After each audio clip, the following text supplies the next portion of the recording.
Here with Tyler Katz. Tyler, it's an exciting night. It's a very exciting night. There's so much going on right now. You guys can see me looking down at my phone because obviously the Razorbacks are playing in the NCAA tournament as we speak. And look, I would have liked to have not been as nervous as I am right now. The Hogs got High Point. All due respect to High Point. When you get a 13 seed in the second round and you're the Arkansas Razorbacks, you feel like you're a Final Four team.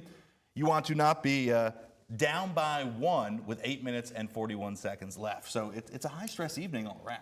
It is. I even wore my red. I don't think this is Razorback red today, but it's the closest I had in my closet. It's the thought that counts. It's the thought. As long as it's nothing but positivity heading exactly. our way to Portland, Oregon. Hey, I can give you at least one note on the game that's positive. Darius Acuff, of course, already at 24 points. That means he's officially passed Todd Day and set the single-season scoring record for Razorback basketball history, and he did it as a freshman. That's just, building on what has been a phenomenal year. And, yeah, I mean, okay, there we go. Hogs back in the lead, Yay! up by 1. 8 minutes left. It's 69-68, Arkansas over High Point. I think, I'll be back later on in sports. Hopefully, we'll take a live look at some celebration in Portland, a Sweet 16 berth on the line. That would be nice. And speaking of records, the weather also set some records today. We're going to send it over to Simone Thomas. Simone, record-breaking day, basketball's breaking records, the weather's breaking records. So what are some things we need to know about tomorrow? And can tomorrow be another record-breaking day? And do we need to bring out that sunscreen?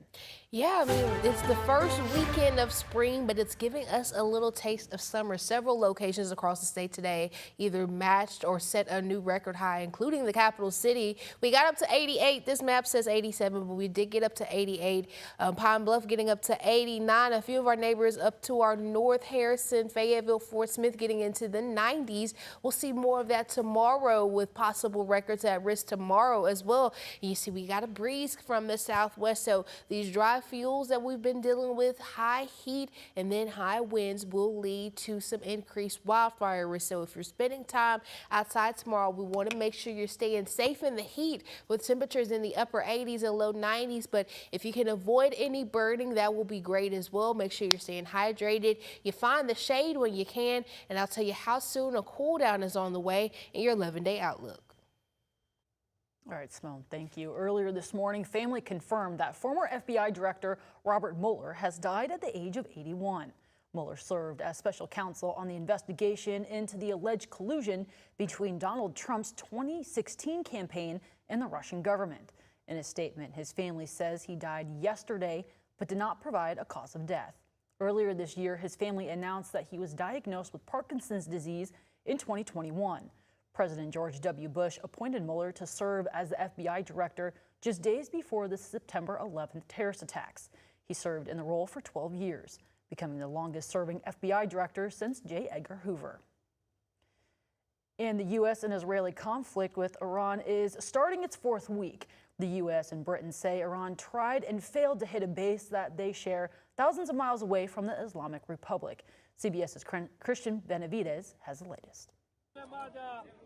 Israeli officials say 2 separate Iranian strikes on southern Israel caused numerous casualties after missile defense systems failed to intercept them. One of the attacks targeted Israel's main nuclear research center in the town of Dimona. Earlier, U.S. Navy Admiral and CENTCOM Commander Brad Cooper said Iran's military capabilities have taken a significant hit. On day 22 of combat operations, U.S. forces continue to take bold action and remain on plan to eliminate Iran's ability to project meaningful power outside its borders. Cooper says the campaign has degraded Iran's ability to threaten shipping in and around the Strait of Hormuz, a critical shipping lane for the world's oil. We are taking out thousands of Iranian missiles, advanced attack drones, and all of Iran's navy, which they use to harass international shipping. A British official tells CBS News that the UK is now working to bring together European allies to assemble a military coalition with equipment aimed at safeguarding the strait. You need a lot of help in the sense of you need ships, you need volume. Earlier Saturday, fragments from a suspected Iranian cluster bomb struck a kindergarten in central Israel. The goal of the Iranian regime is to hit civilian population in Israel and to try to kill Israeli. Israel's defense minister says the IDF will escalate strikes on the Iranian regime and infrastructure in the week ahead. Christian Benavides, CBS News, West Palm Beach, Florida. And President Donald Trump is considering using ICE agents for TSA, with airport delays continuing to grow during the partial government shutdown. This comes as the bill to fund the Department of Homeland Security failed to pass yesterday. President Trump taking to social media, saying that security would be like one no one has ever seen before, suggesting the arrest of undocumented people, with changes potentially coming as soon as Monday. He's blaming Democrats for the standoff over the bill. Due to the staffing shortages, some smaller airports are expected to close. If you are considering booking a flight soon, you might have fewer options because of the conflict in Iran. United Airlines says it will be cutting flights due to the surging fuel prices caused by the war. In a memo Friday, the CEO says that the affected flights will be ones that are less popular, including midweek and overnight flights. The memo noted how jet fuel prices have more than doubled since the conflict began in late February. The CEO noted that during surging prices could cost the airline an extra $11 billion this year alone. And April is quickly approaching, meaning testing for students is also around the corner. And time is running out for some third graders to meet reading requirements. Now teachers and literacy groups are stepping in. THV 11's Tanya Motorzitsky shows us how they're hoping to make a difference, one page at a time. And it has always been our first priority to have kids reading on grade level, but certainly the expectations this year with third grade retention up the ante. Across Arkansas, schools are focused on reading, making sure students are ready before April testing. This school year marks the first under the Arkansas Learns Act, a law that requires third graders who did not meet literacy standards to repeat the grade. The Arkansas Division of Elementary and Secondary Education has identified third grade as a pivotal moment in a child's academic success. Whitehall Superintendent Gary Williams says out of 300 students, about 12 of those are not making the progress needed for next month's testing. Districts like Whitehall are working hard to ensure every student can read. Williams says they're constantly working with students and families. They may be a struggling reader, but they're not the same, so we work with them in small group with interventionists on a daily. He says they're developing a summer tutoring program.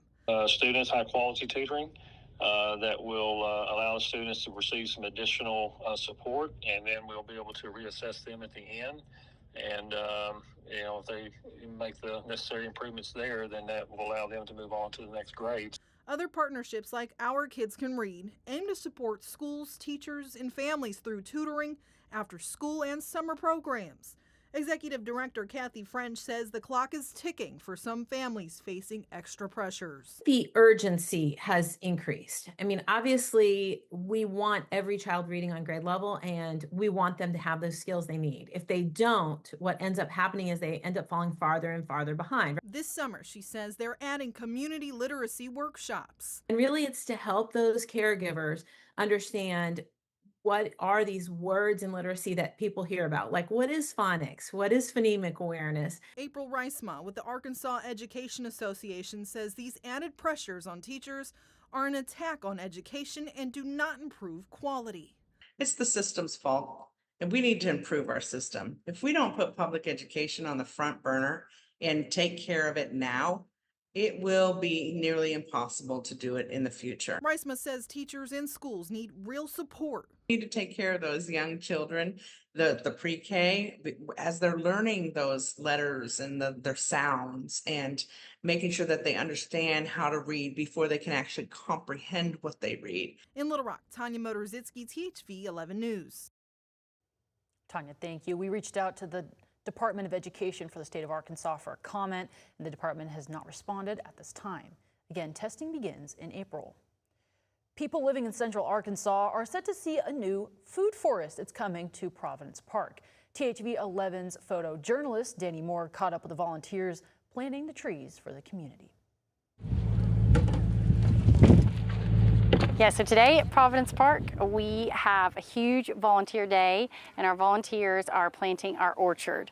So we have 100 fruit trees going into the ground, and they're soft fruit trees that'll be readily accessible for our neighbors when they move on site.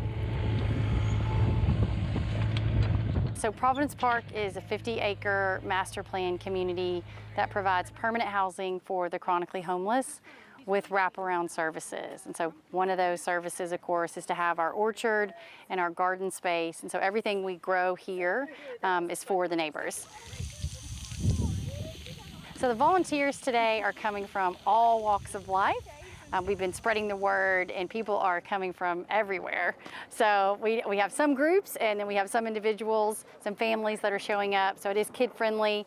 So the trees today that are being planted are fruit trees. And we have a variety of cherry, plum, fig, persimmon. We have some blueberry and blackberry bushes as well that are being planted behind me. And also right over here in our garden, we have our 3 raised garden beds that we're starting with.